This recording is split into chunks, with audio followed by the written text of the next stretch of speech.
At dahil meow ng meow i-princess, ayan, agoy, pakakawalan na natin si princess. Nagtataka kami rito ngayon dahil, ayan, yan, yan yung huni niya. Dahil naglalandi pa rin pala to kahit malaki na ang tiyan. Ayan. Yan yung huni niya.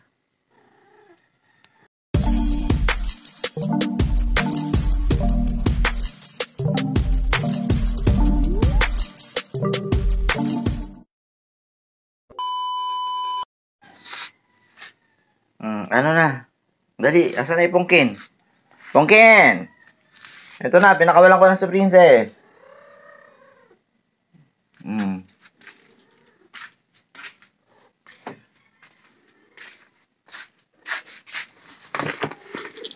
Agoy!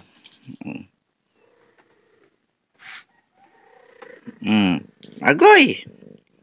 Ang tulis ng balbas, princess.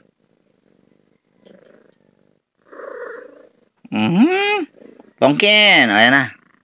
Ayan na si Pongkin.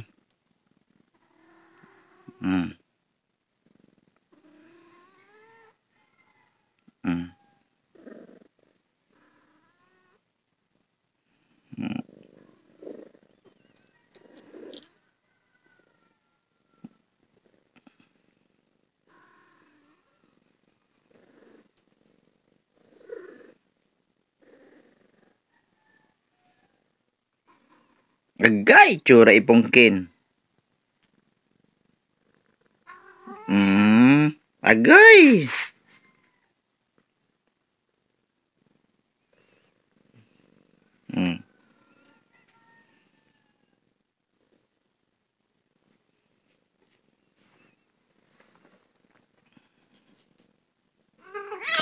Matay! Naka! Ala! Ala! Pambihira naman talaga, oh.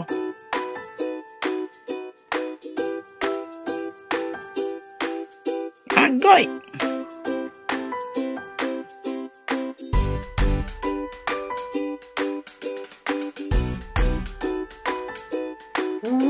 Nakaw!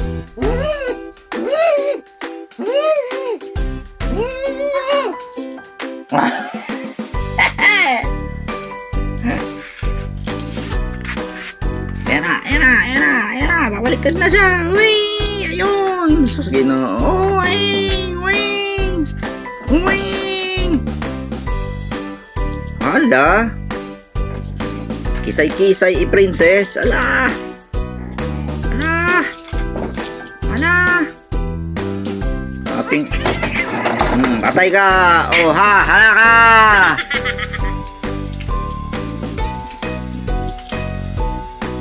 Alam mo na nagbabale-balentong eh, inistorbo mo.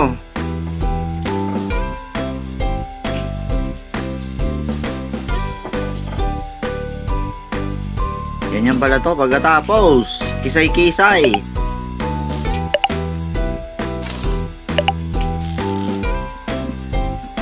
Napakaingay nung ano.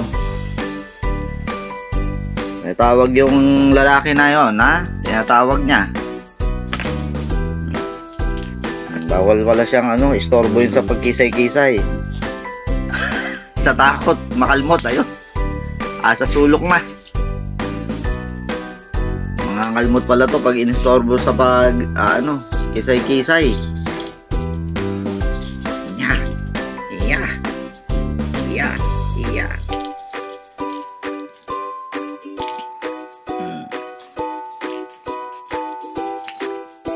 Hala. Hala.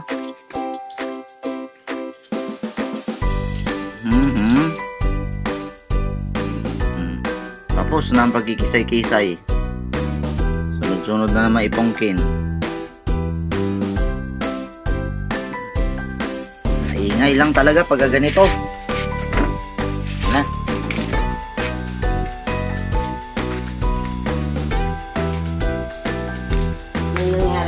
Ayan, bawal pala sa istorbo yun sa pagkisay-kisay. Ilan mo si Pongkan? Ay, kalmot ang mukha niya. Takbo siya doon sa sulok.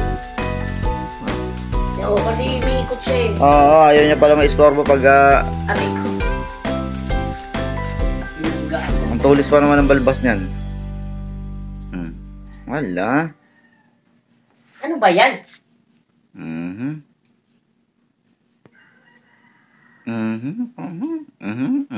Pakalmot mo lang ako ngayon, tingnan mo lang.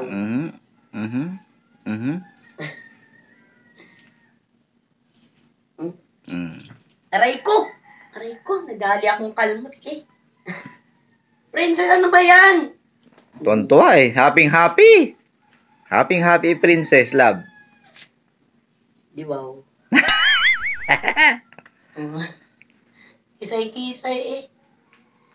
Lahat yata ng pusa ganon. Oo, lahat ng babae. Oo, nalaglag. Kapon din nalaglag siya dyan. Kapon talaga laglag siya. Nakabantay pa rin yung isa. Manyakis yan eh. Ay. Kahit dun sa pag minimate yan sa akin ganyan, grabe yan si Pungkan, sabi ate. At tapos ang gusto na naman. Oo nga eh, ganun nga, nagkikisay-kisay. Nung pagtapat sa kanya, nakatalikod na ganun, papatungan na naman niya uli. Pinagkakalmot siya sa mukha. Istorbo ka, nagkikisay-kisay pa ako Hindi ka na, hindi ka na nagsawa. Sabi ng babae. So, sino? Masalayin mo yung kan. Oo, bukas yan. Wala na yata yan bukas. Pangalawang araw na ba ngayon? Oo. Last day na bukas, Pongken. Kaya siguro si Pongkan, hindi rin napapakali kasi nga naglalandi pala talaga to. So, ayan ang istorya ng pusa ng Persian ng Siamese at ng Persian namin. Hoy! Kalmutin ka niyan. Sige ka, Huwag mong ilapit ang mukha mong pango. Kung ayaw mo makalmot ni Princess. Kisay-kisay pa rin, Hala. At ang galing, Doon pa kayo talaga sa kama namin, Yeah.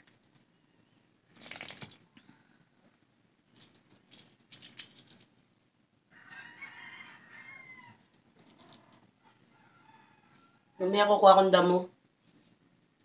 Pakainin ko ng damo si Princess. Sumusuka kanina eh. Bakit kaya?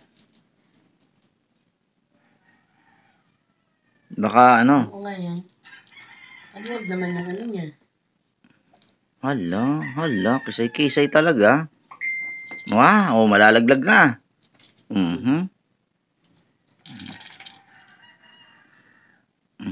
Pati ng tenga.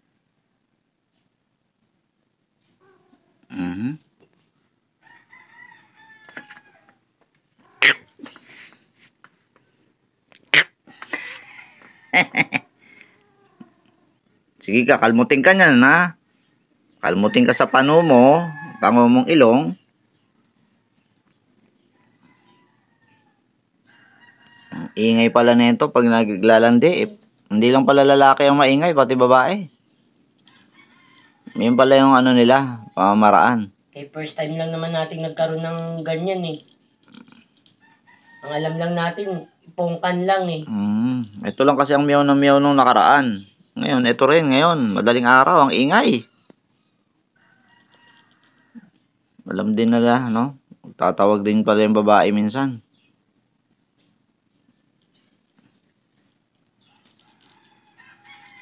Pongken. Patingin nga ng pogi. Yung pogi. Isa pa nga. Pongken. Patingin pa nga ng pogi.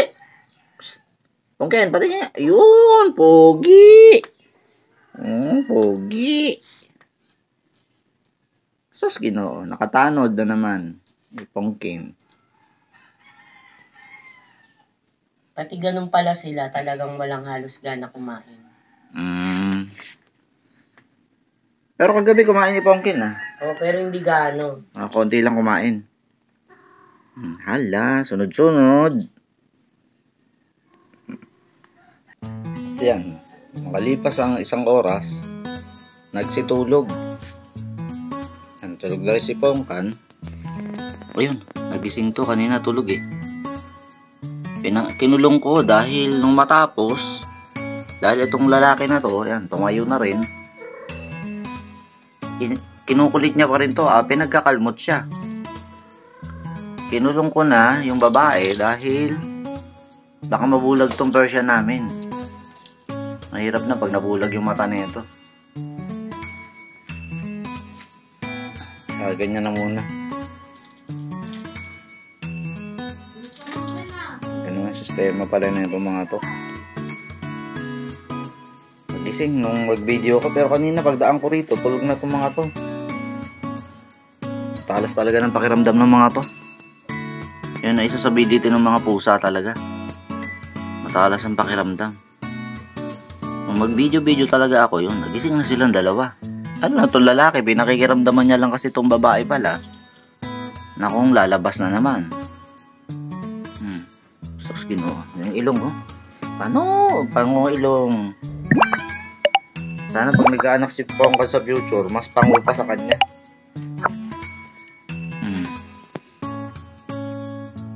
Princessy.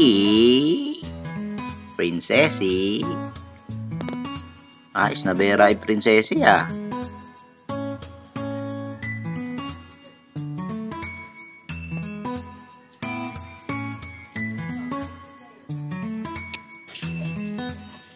Isa sa nakakatuwa sa Persian cat ay ang buntot nilang makapal. Para silang squirrel. Ayan, no? Diyan ako natutuwa sa buntot niya. Yan ang abilidad ng mga Persian. Kain ka, kan? Katuwa ng mga buntot. Ano? Ang balbas niyan ay sobrang haba. Dahil Nagutom na. yan.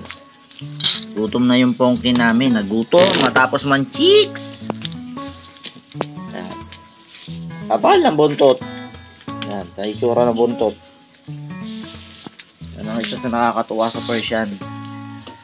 Kapal ng buntot, kala mo cotton candy. Tapos pag kinakaway-kaway niya, nakakatuwa. Yan ang kinatutuwaan ko sa Persian. Gaya nung Siamese namin, putol pa buntot. Hindi na nga makapal ang balahibo, putol pa buntot. Ay ano, yan.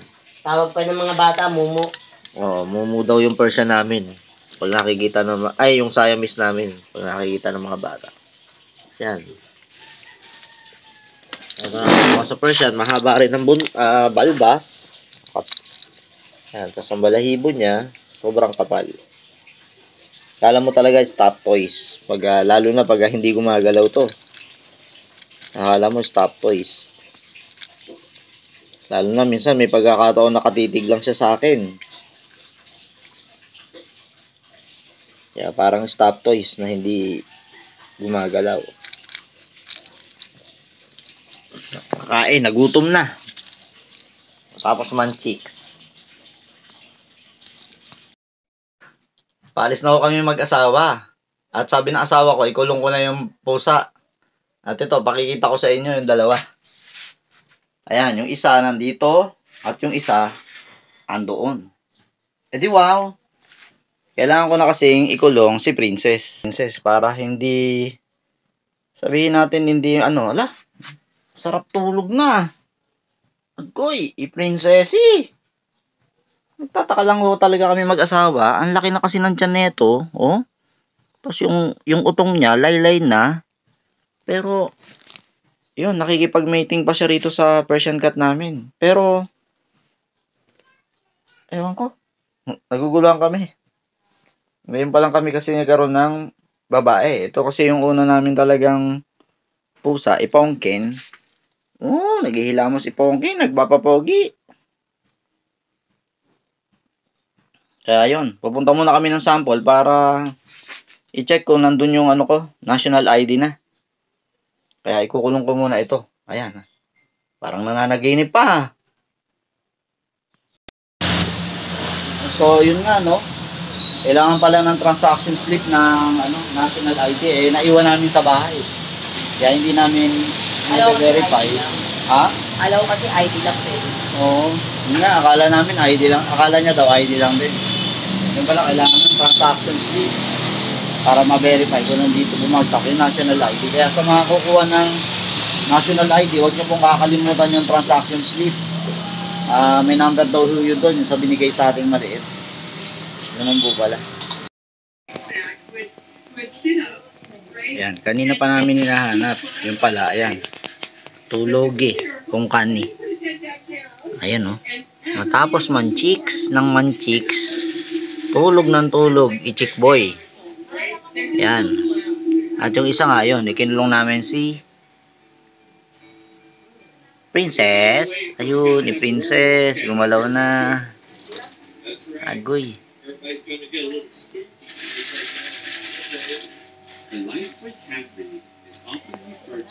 Tulog talaga. Pagod ipongken kasi chicks. Don Pongkin. Ayan. Ipongkin. Grabe, itong maghapon na to. Kung hindi ko pa inawat, mahigit 5 ang nagawa nito. Ayan. Nakalima siya, kaya kita mo. Antok na antok. Mapagod na ipongkin sa panchichiks. Agoy. At ang oras ay yan. Mag-alas 9 na. Agoy. Yung pugi namin, oh. Mapapasana all ka na lang, oh. Relax na ngayon ipongkin. Sarap matulog ito mamaya. Yung tulog niya yung kanina, inabot yata na 4 na oras. Ngayon kaya, baka umaga nagising nito. Agoy, hindi ko lang naabutan ng video kanina, lumalaglag na yung ulo, eh. Pongkin.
Alam niyo po ba na si Pongkin ay bigay lang ng aming panganay na anak mula Pampanga.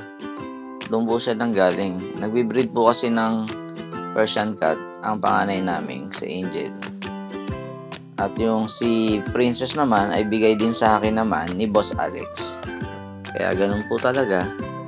Ay, minsan hindi natin kailangan bumili. Minsan may magbibigay lang.